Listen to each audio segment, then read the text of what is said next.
ಸಾಗರ ತಾಲೂಕಿನ ಇತಿಹಾಸ ಪ್ರಸಿದ್ಧ ಇಕ್ಕೇರಿ ಜಾತ್ರೆ ಇದು ಸುಮಾರು ವರ್ಷಗಳಿಂದ ನಡೆದುಕೊಂಡು ಬಂದಿದೆ.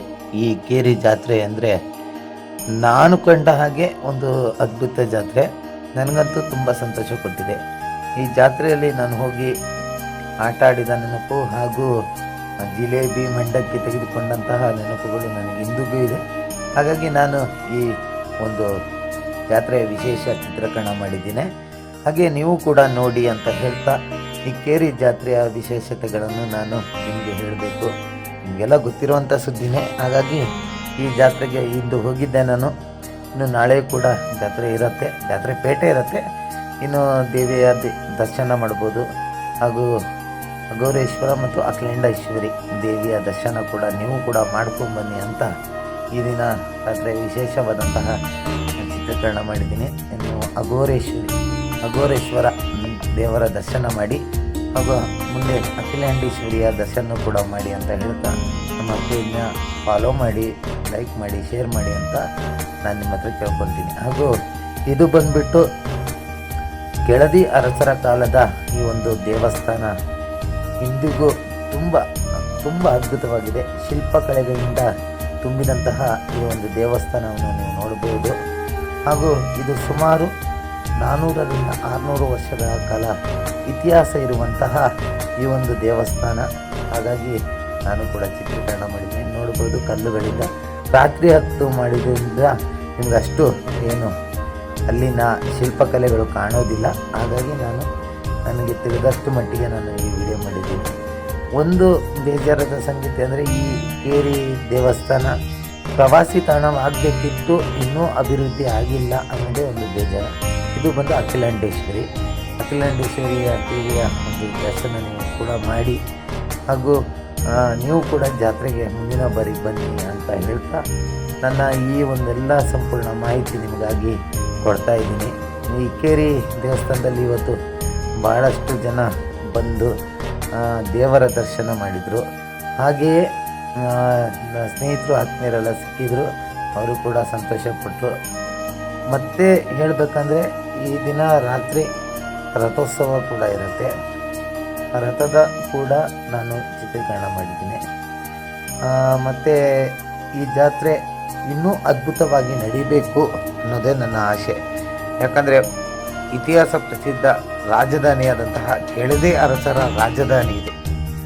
ಇದು ನಮ್ಮ ಸಾಗರದಲ್ಲಿ ಇದೆ ಅಂದರೆ ನಮಗದು ಹೆಮ್ಮೆ.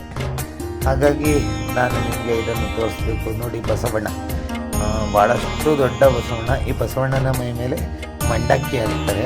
ತಮ್ಮ ಇಷ್ಟಾರ್ಥಗಳನ್ನು ಈಡೇರ್ಸಪ್ಪ ಅಂತ ಹೇಳಿ ಮೋಸ್ಟ್ಲಿ ಮಂಡಕ್ಕಿ ಹಾಕ್ತಾರೆ ಭಕ್ತಾದಿಗಳು. ಹಾಗೆ ಇಲ್ಲಿನ ಗತವೈಭವ ಅನ್ಬೋದು. ಈ ವೈಭವ ಇನ್ನೂ ಮಾಸಿಲ್ಲ. ಹಾಗಾಗಿ ಅದೊಂದು ಸಂತೋಷದ ಸುದ್ದಿ. ಮತ್ತೆ ಕೂಡ ಬನ್ನಿ, ಈ ಒಂದು ಅದ್ಭುತವಾದಂತಹ ದೃಶ್ಯ ನೋಡ್ಬೋದು. ನೋಡಿ, ಹೊರಭಾಗದಿಂದ ಲೈಟಿಂಗ್ಸ್ ಕೂಡ ಅದ್ಭುತವಾಗಿ ಮಾಡಿದ್ದಾರೆ. ಇದು ಬಂದು ನಮ್ಮ ಸರ್ಕಾರದ ಅಧೀನದಲ್ಲಿದೆ, ಅಂದರೆ ಮುಜರಾಯಿ ಇಲಾಖೆಯಲ್ಲಿದೆ.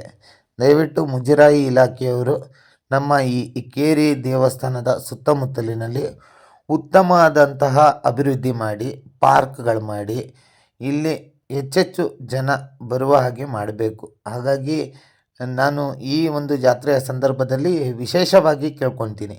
ಯಾಕಂದರೆ ಇಕ್ಕೇರಿ ಅಷ್ಟು ಮಹತ್ವವಾದಂತಹ ಒಂದು ಸ್ಥಳ, ಅದ್ಭುತವಾದಂಥ ಸ್ಥಳ ಇಕ್ಕೇರಿ ಮತ್ತು ನಮ್ಮ ಕೆಳದಿ ಸಂಸ್ಥಾನನೂ ಕೂಡ. ಈಗ ಈ ತೇರು ನೋಡ್ಬೋದು.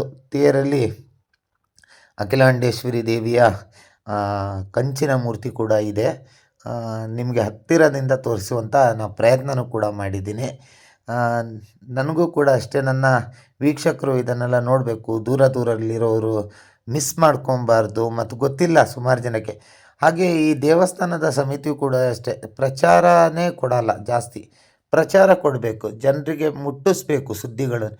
ಅಲ್ಲಿನ ದೇವಸ್ಥಾನದ ಆಡಳಿತ ಮಂಡಳಿ ಕೂಡ ಕೆಲವೊಂದು ಚಿತ್ರೀಕರಣ ಮಾಡುವಂಥವ್ರು, ಸೋಷಿಯಲ್ ಮೀಡಿಯಾದಲ್ಲಿ ಕೆಲಸ ಮಾಡುವಂಥವರಿಗೆ ಮಾಹಿತಿಗಳು ಕೊಟ್ಟರೆ ಪಾಪ ಅವರು ಕೂಡ ಬಂದು ತಮ್ಮ ಬಿಡುವಿನ ಸಮಯದಲ್ಲಿ ಬಂದು ಕೆಲಸ ಮಾಡ್ತಾರೆ. ಹಾಗಾಗಿ ಅಖಿಲಾಂಡೇಶ್ವರಿ ದೇವಿಯ ದರ್ಶನ ಕೂಡ ಮಾಡಿ, ಹಾಗೆಯೇ ಒಂದು ಸುತ್ತು ಜಾತ್ರೆ ಪೇಟೆ ಎಲ್ಲ ತಿರುಗಾಡ್ಕೊಂಡು ಬಂದು ಇಲ್ಲಿ ವಿಶೇಷ ಅಂದರೆ ಜಾತ್ರೆಯಲ್ಲಿ ಮಂಡಕ್ಕಿ ಮತ್ತು ಸಣ್ಣ ಸಣ್ಣ ಮಕ್ಕಳ ಆಟ ಸಾಮಾನು, ಜಿಲೇಬಿ ಇದೆಲ್ಲ ಅಂದಿನಿಂದನೂ ನಡ್ಕೊಂಡು ಬಂದಿದೆ. ಹಾಗಾಗಿ ಈ ಒಂದು ಜಾತ್ರೆಯಲ್ಲಿ ಪೇಟೆಯಲ್ಲಿ ತಿರುಗಾಡಿ ನಾನು ನನ್ನ ಸ್ನೇಹಿತ ತಿರುಗಾಡ್ಕೊಂಡ್ಬಂದ್ವಿ. ಮತ್ತು ಇಂಥ ಸುದ್ದಿಗಳು, ನಮ್ಮೂರ ಸುದ್ದಿಗಳು, ನಮ್ಮೂರ ಸಾಗರದ ಸುದ್ದಿಗಳು ನಿಮಗೆ ನಾನು ಆಗಾಗ್ಗೆ ತೋರಿಸ್ತಾ ಇರ್ತೀನಿ. ಆಮೇಲೆ ಭವ್ಯವಾದ ರಥನೂ ಕೂಡ ನೋಡಿ, ಹಾಗೆ ನಮ್ಮ ಇಕ್ಕೇರಿಯ ಸುತ್ತಮುತ್ತಲಿನ ಒಂದು ಈ ಒಂದು ಆವರಣವನ್ನು ನೀವು ಕಣ್ತುಂಬಿಕೊಂಡಿದ್ದೀರಿ ಅಂತ ನಾನು ಭಾವಿಸ್ತೀನಿ. ಆದರೆ ಜನ ತುಂಬ ವಿರಳವಿದ್ದರು. ನಾನು ಭಾವಿಸ್ತೀನಿ ಈ ಸರ್ತಿ ನಮ್ಮ ಮಾರಿಕಾಂಬಾ ದೇವಿಯ ಜಾತ್ರೆ ಆಗಿ ಜನಕ್ಕೆ ಸ್ವಲ್ಪ ಮರ್ತೋಗಿದೆಯೋ ಇಲ್ಲ ಸಾಕು ಅನಿಸಿದೆಯೋ ಗೊತ್ತಿಲ್ಲ. ಮತ್ತು ಸುತ್ತಮುತ್ತಲಿನ ಊರುಗಳಲ್ಲಿ ಈ ಜಾತ್ರೆ ಇರೋದ್ರಿಂದ ಜನರ ಸಂಖ್ಯೆ ತುಂಬ ವಿರಳ ಇತ್ತು. ಹಾಗೆ ನನ್ನ ಈ ಚಿತ್ರೀಕರಣವನ್ನು ಆದಷ್ಟು ಶೇರ್ ಮಾಡಿ ಮತ್ತೆ 100 ಜನಕ್ಕೆ ಮುಟ್ಟಿಸುವಂಥ ಕೆಲಸ ಮಾಡಿ ಅನ್ನೋದೇ ನನ್ನ ಉದ್ದೇಶವಾಗಿದೆ. ಈ ತೇರಿನ ಭವ್ಯವಾದ ರಾಜಬೀದಿ ಉತ್ಸವ ನಡೆಯುತ್ತೆ. ಇಡೀ ದೇವಸ್ಥಾನದ ಸುತ್ತಲಿಗೂ ಹೋಗಿ ಕೇರಿಗಳಿಗೆ ಹೋಗಿ ಈ ರಥೋತ್ಸವ ನಡೆಯುತ್ತೆ. ಇದು ಸುಮಾರು 10 ಗಂಟೆಯಿಂದ ಪ್ರಾರಂಭವಾಗಿ ಬೆಳಗಿನ ಜಾವ 6 ಗಂಟೆಗೆ ಈ ಒಂದು ರಥೋತ್ಸವದ ಕಾರ್ಯಕ್ರಮ ಮುಗಿಯುತ್ತೆ. ಸೊ ಸಾಧ್ಯವಾದಷ್ಟು ಈಗ ಯಾರಾದರೂ ನೋಡಿದವ್ರು ಯಾರಾದರೂ ಇದ್ದರೆ ದಯವಿಟ್ಟು ನೀವು ಕೂಡ ಹೋಗ್ಬೋದು. ಆಮೇಲೆ ನೋಡಿ, ಇಲ್ಲಿ ಮಂಡಕ್ಕಿ ಅಂಗಡಿ, ಜಿಲೇಬಿ, ಇಲ್ಲಿನ ವಿಶೇಷ, ಈ ಜಾತ್ರೆ ವಿಶೇಷನೇ ಜಿಲೇಬಿ ತಿನ್ನೋದು. ನಾವು ಕೂಡ ತಗೊಂಡ್ವಿ, ತಿಂದ್ವಿ. ಮತ್ತೇನಾದರೂ ನನ್ನಿಂದ ಏನಾದರೂ ತಪ್ಪು-ಗಿಪ್ಪಾದರೆ ಕ್ಷಮಿಸಿ. ಭಾಳಷ್ಟು ಜನ ಅಂಗಡಿ, ಐಸ್ ಕ್ರೀಮ್ ಅಂಗಡಿ ಎಲ್ಲ ಇತ್ತು. ಅದನ್ನೆಲ್ಲ ನೋಡಿ ದೂರದಿಂದ ಒಂದು ಸರ್ತಿ ಚಿತ್ರೀಕರಣ ಮಾಡಿ ಹಾಗೇ ಬಾಯ್ ಮಾಡ್ತಾ ನನ್ನ ಸ್ನೇಹಿತರಿಗೆ ನಾನು ಇಲ್ಲಿಂದ ಸೀದಾ ನಮ್ಮೂರಿಗೆ, ನಮ್ಮ ಮನೆಗೆ ಹೊರಟಿದ್ದೀನಿ. ಧನ್ಯವಾದಗಳು.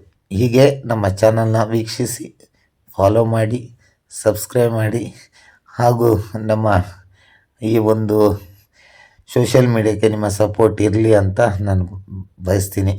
ಮತ್ತು ನೋಡಿ, ಮತ್ತೆ ಮಕ್ಕಳಿಗೆ ಬೇಕಾಗುವಂಥ, ಹೆಣ್ಣು ಮಕ್ಕಳಿಗೆ ಬೇಕಾಗುವಂಥ ಅಂಗಡಿಗಳು ಬಂದಿದ್ದಾವೆ. ಧನ್ಯವಾದಗಳು. ಶುಭರಾತ್ರಿ.